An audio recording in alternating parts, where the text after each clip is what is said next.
L'exercice de vérité auquel a fait face l'équipe gouvernementale conduite par le chef de file, le ministre de l'eau et des mines Samou Seydou Adambi, est composé de la ministre du numérique et de la digitalisation Aurélie Adamsoulé-Joumarou, du premier vice-président de l'Assemblée nationale Robert Bihan, des députés et cadres techniques dans le département du Borgou, a été un plein succès pour cette première journée du jeudi 12 mai 2022. Face aux populations des communes de Kalalé et de Niki, les messagers du président Talon ont levé un coin de voile sur les causes réelles de la conjoncture économique actuelle. Très satisfaite de la lumière apportée, les populations apprécient. Nous sommes très contents du gouvernement parce que normalement ça devait dépasser comme ça.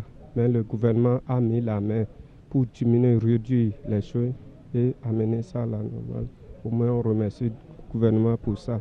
Par exemple, ils ont expliqué que le sac d'engrais, au lieu de 22 500, ils ont ramené ça à 14 000. Nous sommes très contents du gouvernement parce qu'ils ont beaucoup aidé. Je suis d'abord très fier de cette initiative de son Excellence, le président de la République, Patrice Athanase Guillaume Talon.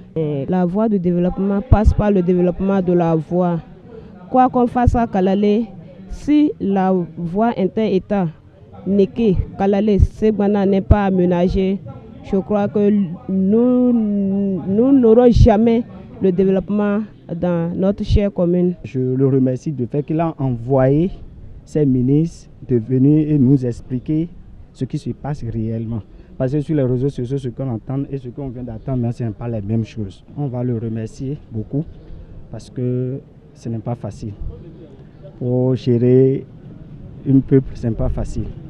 Parce que si c'est bon, on va dire que c'est le président. Si c'est mauvais, c'est le président. Cette tournée gouvernementale permet non seulement au gouvernement de s'enquérir des difficultés que traversent les populations à la base, mais aussi et surtout, elle permet aux populations à la base de savoir, d'être en mesure de comprendre les efforts que mène le gouvernement dans le sens de la crise que nous traversons actuellement. Et la crise, elle est générale et elle touche tous les pays. Ça permet en quelque sorte aux populations de pouvoir une fois encore renouveler et les questions liées au développement de la cité. Très heureux de la mobilisation, les deux maires hôtes ont adressé un satisfecit au chef de l'État pour l'initiative. L'arrivée d'une délégation gouvernementale dans notre commune, dans le cadre de la sensibilisation sur la cherté de la vie dans notre pays, témoigne de ce que le chef de l'État, son Excellence, le président de la République, Patrice Talon, garde un regard bienveillant et actualisé sur les conditions de nos populations. Nous en sommes honorés. J'ai pu comprendre qu'au-delà des réseaux sociaux, les populations de la commune qui sont matures. Parce qu'elles ont pu comprendre les efforts du gouvernement. Par elles-mêmes, elles ont pu faire des comparaisons avec notre voisin de l'Est. D'abord par rapport au prix du carburant, surtout le gasoil, qui est autour de 800 francs CFA à la pompe. Et chez nous, à 600 poussières à la pompe. Donc ceci dénonce l'effort que le gouvernement est en train de fournir. Et par rapport aux intrants agricoles, là où les populations avaient des craintes par rapport au prix, parce qu'elles suivent les informations à l'international. Elles savent que les intrants agricoles allaient prendre du prix parce qu'il y a la guerre en Ukraine. Et l'effort du gouvernement la subvention qui ramène le sac d'engrais à 14 000 francs a été saluée par les populations. De par le passé, elles attendaient l'information de bouche à oreille, mais aujourd'hui, les membres du gouvernement ont confirmé. Et vous devez comprendre la joie. Vous avez vu les intervenants, de façon spontanée, ont reconnu l'effort du gouvernement. Le mérite du gouvernement, c'est ça qui est très important. La ministre du numérique et de la digitalisation, Aurélie Adamsoulé-Joumarou, a été sidérée par l'attention particulière des populations. À notre arrivée, j'ai vu des visages interrogateurs, des visages préoccupés. J'ai vu des parents, des producteurs qui avaient l'air de se demander où nous allons. Et en repartant, j'ai vu des personnes qui étaient un peu plus rassurés. Ça pouvait se lire sur leur visage du fait qu'ils ont à leur tête un gouvernement qui a pensé à chaque étape à ce qu'il fallait faire dans cette situation. Certains sont allés jusqu'à faire des témoignages, à dire qu'ils ont apprécié les efforts du gouvernement face à ces différentes épreuves, qu'ils en ont eu les échos, bien que ne comprenant pas forcément tous les enjeux, mais qu'avec cette communication que nous avons eue avec elles, avec ces populations, elles ont pu comprendre, mettre de la lumière sur un certain nombre de zones d'ombre.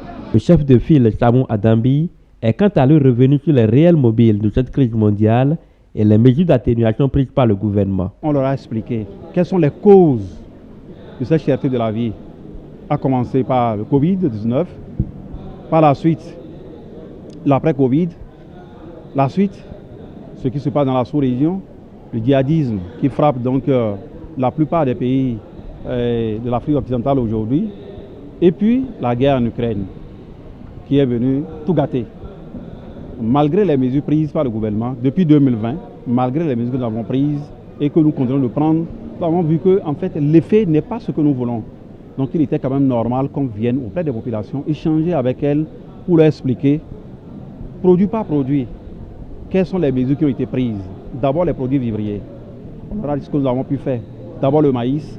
On a essayé de circonscrire la sortie du maïs de notre pays pour que nous puissions avoir cette denrée que nous produisons ici, qui est un bien de consommation essentiel dans notre alimentation pour limiter donc la sortie.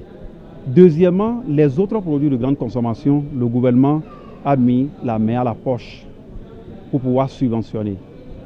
Annuler même des taxes pour que nous puissions avoir certains des produits à des prix quand même abordables. Parce que les prix ont grimpé partout. Et malheureusement, ce n'est pas tous ces produits que nous avons sur le territoire national, il faut les importer. Donc le gouvernement a dû mettre la main à la poche, renoncer à beaucoup de taxes que nous prélevons au cordon douanier pour que nous puissions avoir ces produits d'abord sur le territoire et à des prix abordables. En dehors de ça, si nous savons aujourd'hui que nous avons ces produits sur le territoire national, en sera-t-il pour l'année prochaine? Il était question qu'on se projette un peu sur 2023. Et 2023, comment y aller? Le gouvernement a pris ses dispositions plus tôt. Déjà en septembre, les débats ont commencé en Conseil des ministres.